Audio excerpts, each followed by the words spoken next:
at maaari na po akong tumanggap ng inyong mga katanungan. First question, Eden Santos, Net25. Yes, good morning po. May we know po kung ano yung direktiba ni Pangulong Ferdinand Marcos Jr. sa bago pong talagang ombudsman na si Secretary Boying Rimulya? Unang-una po, nadinig na po natin si Secretary Boying Rimulya na ang pagiging at pagtatalaga sa kanya bilang ombudsman ay nararapat na magkaroon ng transparency at managot ang dapat na managot, kung mayroon man, dapat na managot. At ang pagtatrabaho po ng Ombudsman na Rimulya ay para sa buong bansa, hindi para sa iisang sektor o iisang panig lamang na grupo ng mga Pilipino.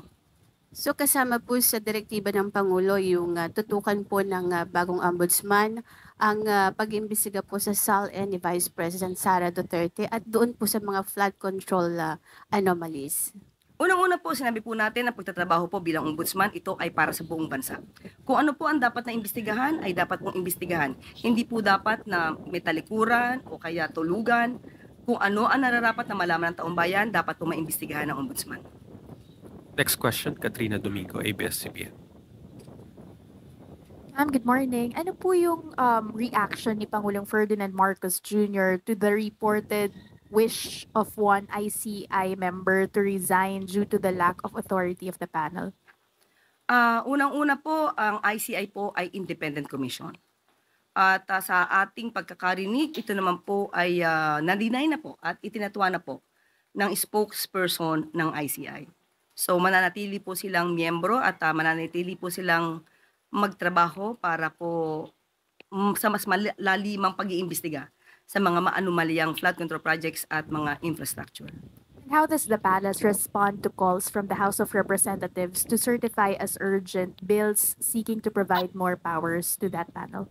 Unang-una po, dapat po siguro makita muna ang pinakadetalye para po mapag-aralan to at kung kinakailangan po mag-issue po ng certificate for urgency, yan po ay gagawin ng Pangulo kung patapos po niya mabasa kung ano man po ang gagawing bill. Next question, Christian Yusores, DZMM, Teleradyo. Good morning, Yusek. How true are the reports circulating online that you are being eyed to replace Secretary Boying Rimulya as the Secretary of the DOJ? Did the President reach out to you and discuss the possibility? Unang-una po, hindi po natin alam kung saan nagsimula yan. So, wala pong katotohanan yan. But will you accept, ma'am, the position if the President offered it to you? Hypothetical question. I cannot answer. Next question, Ivan Mayrina, GMA News. Yusek, good morning. Pinakahuli lamang po sa mga nanawagan na buksan ang mga ICI proceedings sa iyang Iglesia ni Cristo. Alam ko ho, kahapon lang sinabi ninyo that the President respects the independence of the ICI at hindi siya manghihimasok. But surely that doesn't prevent him from recommending or at least taking a stand for transparency dahil ang panawagan po sa kanya ay pangunahan ang transparency and ultimately the credibility of the ICI that he himself built or created. Tama po. Ang Pangulo po sa lahat ng mga pagkakataon gusto may transparency. Sa lahat ng pag-iimbestiga, dapat may transparency, walang tinatago. Pero kung paano po ito gagawin ng ICI, kung paano po ito maisa sa publiko, kung paano po sila magiging transparent at hanggang saan, nasa ICI na po yan. But still, ang Pangulo po ay sinusulong din po ang transparency sa lahat ng pag-iimbestiga. Salamat. Next question, Ann Soberano, Bombo Radyo. Morning, Yusek. Kahapon po nag-privilege speech si Akbayan Party List Representative Chel Diokno. Hingi lang po ako reaction from the palace. Binatikos kasi ng Akbayan Party List ang paglobo po ngayon ng unprogrammed funds na nasa 250 billion po for 2026 national budget. Hindi po daw ito contingency fund, kundi malalaki, planado at regular na programa. Kaya nanawagan sila gawing zero ang unprogrammed appropriations sa 2026 budget. Parang hindi po yata maaari mangyari yan. Marami po nagiging programa ang ang gobyerno at maaari pong magamit po ito sa pangangailangan kung may kailangan mga emergency cases or situations. But tandaan po natin, hindi naman po ito nagagas na basta-basta. Katulad na sinabi natin kahapon, kahit po ito ay nasa UA or program appropriation, ang ibig mo sabihin nito ay hindi po ito agad-agad makukuha kung wala pong sapat na dokumento. Kaya malinaw din po na mababantayan ang anumang pondo na masasabi nating nasa under program appropriations. Sisigurudihin po ng Malacanang USEC na talagang mapupunta sa tama itong 250 billion na unprogrammed appropriations. Yan na po ang ginagawa ng Pangulo. Hindi po ba may mga nagrereklamo na hindi daw sila nabibigyan or naririlisan ng mga pondo? Yan po ang ginagawa ng Pangulo dahil po ito ay nasa ilalim po ng conditional implementation. Ibig sabihin po, pinangangalagaan ng Pangulo ang pondo ng bayan. Salamat, USEC. Next question, Let Narciso, DZRH. Good morning, Yusek. Ma'am, ngayong may bago na pong ombudsman, na kabisado rin naman yung isinasagawang investigasyon dito sa mga anomalya sa flood control projects. Is there a possibility na i-abolish ang ICI at ipaubayan na lang sa ombudsman ang pag-iimbestiga? Unang-una po, ang ombudsman po kasi hindi lamang po tutok ito sa flood control projects. Marami pong kaso na dapat pagtuunan ng pansin ang ombudsman. So, hindi po natin nakikitaan na ito ang dahilan upang gibain or wakasan ang trabaho po ng ICI dahil ang ICI po ay tutok sa mga anomalyang flood control projects at mga infrastructure. Mas mapapabilis po ang magiging trabaho at pag-iimbestiga ng Ombudsman at ng DOJ kung may kumpleto na pong dokumento na manggagaling sa ICI. Pero may mga opinion po kasi na parang kung at the end of the day, sa ombudsman din naman yung bagsak nung ipafile ng mga kaso ng ICI. Parang bakit gumagastos pa tayo sa isang independent body? Gugustuhin po ba nila na ICI ang ombudsman lang ang magtrabaho dito? So hanggang kailan tayo aabutin para matapos ang isang kaso?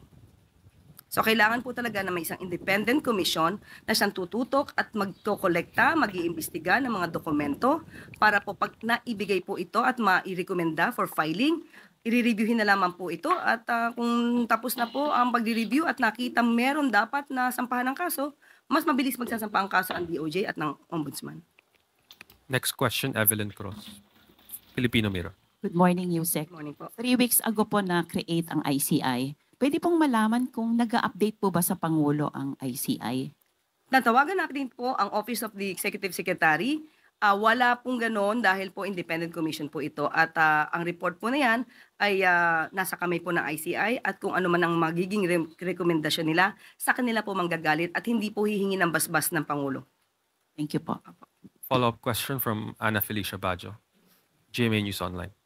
Ma'am, quick follow-up lang. Balikan ko lang yung sa next DOJ Secretary. Meron na po ba tayong shortlist? Kasi kahapon po nagtalaga lang po sila ng OIC and incoming Ombudsman Remulla is expected to take his oath on Thursday po. Sa ngayon, wala pa po sa atin na ibibigay na anumang detalye patungkol po dyan. Pero once na nabigay po sa atin, sa inyo ko po unang sasabihin. Thank you, ma'am. Next question, Sam Medinilla, Business Mirror.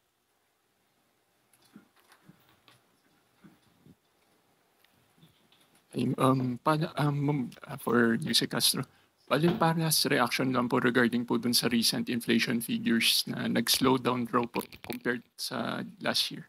Yes, opo, natawagan po natin si Secretary Balisacan at ang naging cause daw po nito ay ang pag-increase ng presyo ng gulay dahil sa tuloy-tuloy at sunod-sunod na bagyo po na siyang nagland dito sa ating bansa at nakaapekto po ito. Pero according to Secretary Go and Secretary Balisacan, ito pong 1.7% ay hindi po ito nakakapagpagabag sa gobyerno dahil ang pinaka-projected bond ay 2 to 4% this year. At malayo pa po ito. At nakikita po nila na slow po ang pagtaas po ng inflation rate. Okay. Follow-up lang po. Since nag-start po yung Marcos administration ng anti-corruption drive, may napansin na po ba yung mga economic managers na impact sa economy yung ginagawang investigation? Sa ngayon ay wala pa pong naiuulat sa atin at malamang by tomorrow siguro or next week, aalamin po natin sa economic team kung ano po ang maaaring naging epekto nito. Thank you po. Last question from Kenneth Paciente, PTV4. Hi, Yusek. Good morning. Ma'am, based dun sa latest labor force survey po ng PSA, umakyat sa 96.1% ang employment rate sa bansa nitong August. Mas mataas po sa 94.7% kumpara po nung July. Paano po ito tinitignan ng palasyo at ano po sa tingin nyo yung mga dahilan ng pagtaas po? Hindi po kasi tumitigil ang pamahalaan, hindi rin po tumitigil ang ating Pangulo na maiangat ang kabuhayan ng bawat Pilipino. Meron po tayong mga job fairs na nagaganap para po mailapit natin ang mga trabaho sa ating mga kababayan. Isa po ito sa nagpapakita na patuloy po ang pag-aalaga ng ating Pangulo sa kapakanan ng bawat isa. So maganda pong balita po yan. At hindi po tayo nagtatapos dyan dahil patuloy pa rin po ang pagsisikap ng pamahalaan ng Pangulo para po mas marami pa po tayong trabaho ma-generate para sa ating mga kababayan. That is the last question, Yusek. Thank you.